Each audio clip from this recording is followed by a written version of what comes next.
So I'm here now in Chiang Mai. I'm part of the IDOP program, where this year I'm actually one of the mentor monks. The experience so far has been amazing. For me, I can create beautiful videos or beautiful images, tell beautiful story, but that's not what it's about. For me, what it's about is the human experience. My thing that interests me the most and what I'm passionate about is to show the human transformation process. Someone coming to Thailand, someone coming to ordain as a Buddhist monk, they have an experience of inner peace. They actually get to touch meditation themselves and to see how they actually transform and shift in themselves. The change process, the healing process, the purification process, to me, talking to a real person is more effective. So everyone can kind of learn together and really hear someone's journey, real life. And I think that would be helpful for anyone who's watching out there who might not have the courage to transform and to change, but please come along with us and to see when someone has the courage to pursue that deeper part of themselves, to pursue change, to be able to let go of their old beliefs and their old way of doing things, how that can shift your entire world. And for me, I'm excited to introduce you to one of the Dhammadayadas. His name is Ryan, and I think you can benefit a lot from hearing his story and his journey, and we're in it now, and the process of change and transformation alone is probably more important than just the end product. So please come along and we'll go meet Ryan.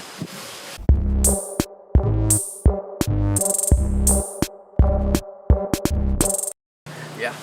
Okay, so this is Ryan. It's funny because about a year and a half ago, maybe 2 years, I'm not sure of the timeline, we were actually in California in Azusa at the As lay temple. people. As lay people, Yeah. sitting down, filming an episode for one of my YouTube videos. And then now, here we are in Thailand, ordained As as a monks. Buddhist monk in the IDOP program. But can you share your experience now as a monk here in Chiang Mai?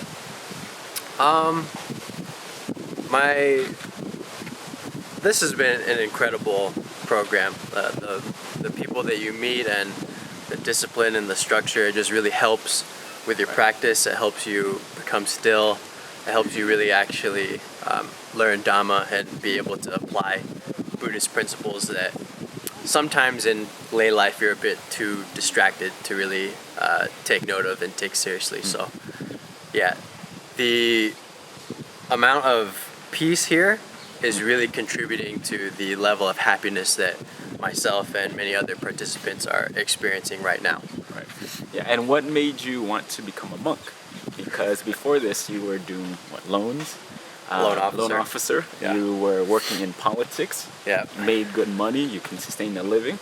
Then what shifted? When I was doing loans, I remember I called a friend of mine and I told him, hey, look, in a year I want to be in Thailand meditating. Do you want to come with me? And he said, yeah, I'll come with you. He's not here, by the way. but I just wasn't, it just didn't fit. The life, the jobs that I had, the career choices that I made, they just ultimately weren't what I really wanted. They were just things that I thought were suitable to do at the time.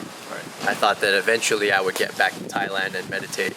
But around that time I made that decision. I said in a year I'm going to be here. So I ended up coming a lot earlier. I left within 6 months as opposed to a year. And I stayed at the temple and did some meditation before I actually became a monk for a few months. Yeah, and working as a loan officer, working in politics, they made good money. Yeah, Why decent didn't money. you stay? Actually, the day that I flew out, I got called for a contract, a campaign to go on to in the Midwest, and it was going to be really good pay. Mm-hmm. But I thought about how it actually takes a lot of courage sometimes to fulfill your destiny or to pursue and go for what it is that you really want.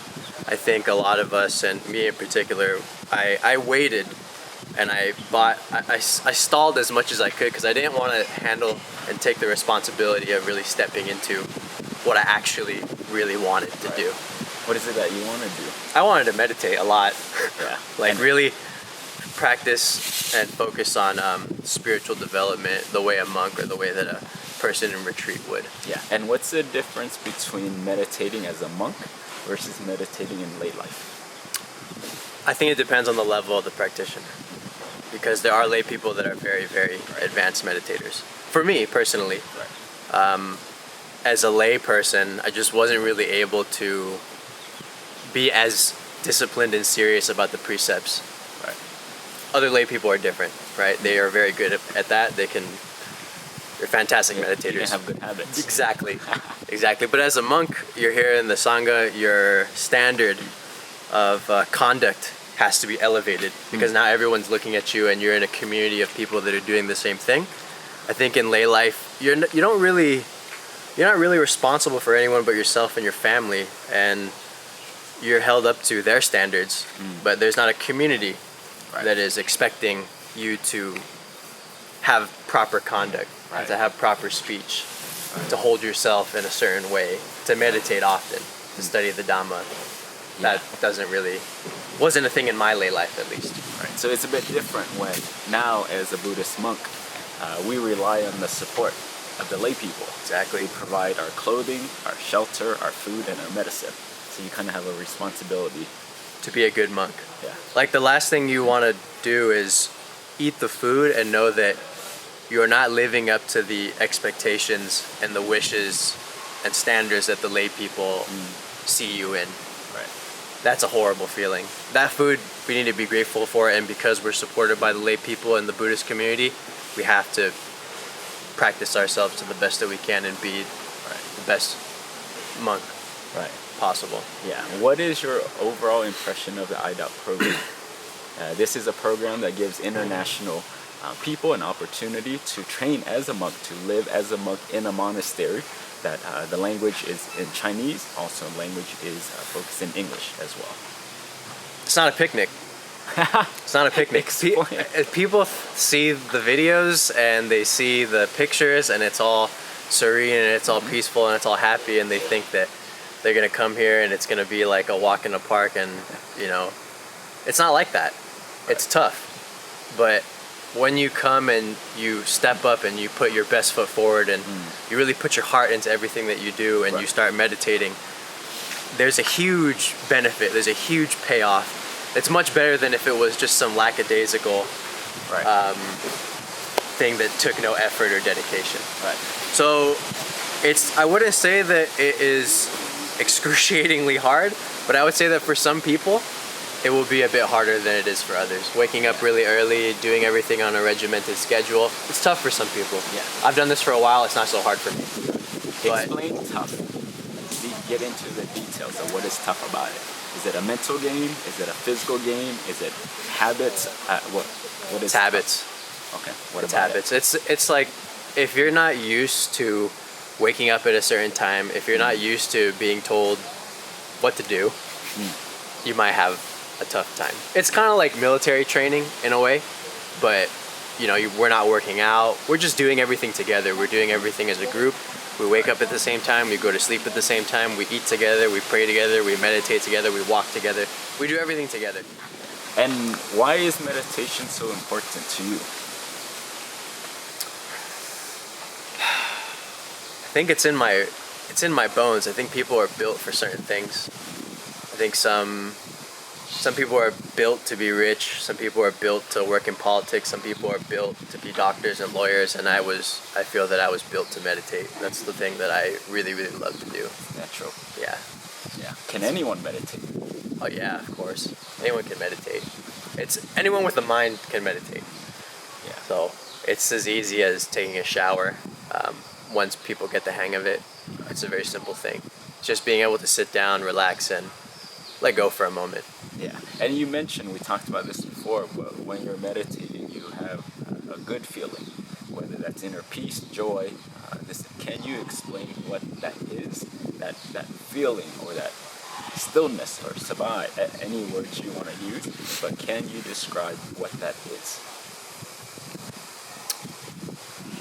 I think the Buddha was quoted to say that there's no greater happiness beyond serenity of the mind. Stillness is the greatest happiness. Something along those lines. And when you meditate and the mind really comes to a stop, it comes to a standstill, it's, for a lot of people, it's the first time they experience happiness that's not tied to something external. It's a happiness that's not based on a condition that's outside of their body. It's a happiness that's truly of the mind itself.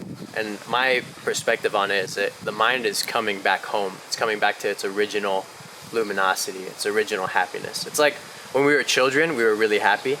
And then as we grow up, we get conditioned with all these thoughts and experiences that we go through, and gradually we lose that happiness and innocence and brightness that kids have. Right. And when we meditate, it's like returning to that original purity.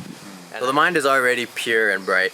Yeah. And that's what we're meditating for, really, to get back in touch with that. Right. So you're a smart guy. You're an intellect. Like, you like to read a lot. You like to learn a lot. You like to study the Tipitaka, everything. Buddhist related, spirituality related. But what's the difference now between learning knowledge-wise versus having an actual experience here? Here for me, I've meditated a lot, but what I haven't done a lot of is character development.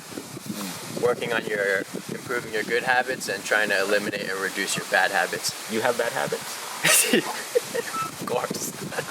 But yeah, that aspect of the training is really important. Every day we recite the 10 reminders of a bhikkhu, and one of them is what good habits are we able to improve and which bad habits are we eliminating. Right. That was never a part of my training and practice in my lay life. Yeah. And then regarding your meditation, when you can get into like this stillness place or this sabai place, how do you get there? Personally, I don't do anything.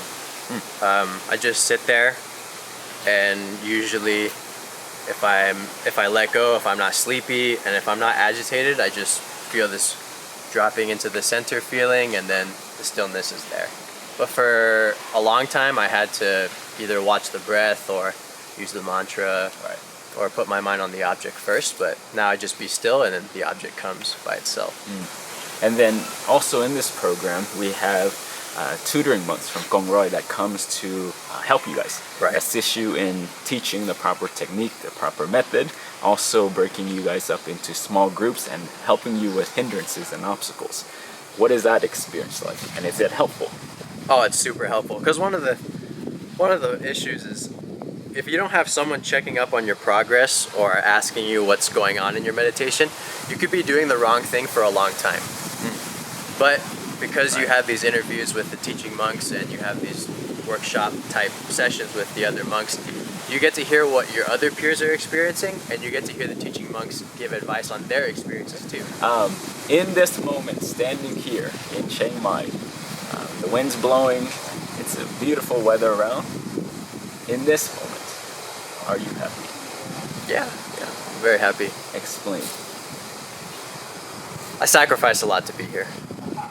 I had a lot going, and a lot of fantastic friends and family at home, and it took a lot to turn away from things and come and do this, and I'm proud of that I'm able to be a monk and follow these precepts and practice meditation and be with other people that are doing the same thing.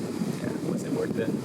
Oh, 100%. Definitely worth it. I waited a long time. All right. Yeah. I wanted to do this for many years. Yeah. So. For yourself? For myself, yeah. Last question is, what's the biggest thing you've learned, maybe about yourself, about life, takeaway from this whole experience? Just one golden nugget. Put your heart into everything that you do. And everything that you do does matter, and it does count, whether someone's watching or whether someone isn't, because at the end of the day, you can't lie to yourself. You know when you're being lazy. You know when you're not putting your best foot forward. You know when you're starting to slip up. And I think, we just kind of have a culture of disconnect, at least back where I'm from, and it's easy to let things slide. And when you've done that for long enough, gradually you've let yourself slide. And I think the way back is just put your heart into everything you do. Even the small things like washing dishes, walking, chores, talking, meditating. Put your heart into it. Yeah, so really understanding the essence that everything, small, big, seen, unseen, visible, physical, it all makes a difference. Every action, every thought, every choice, every feeling, mood has an impact, has a consequence. Exactly. That's karma, right? That is. Buddhist 101. Buddhism 101. Done. So, Satu. Satu. Thank you for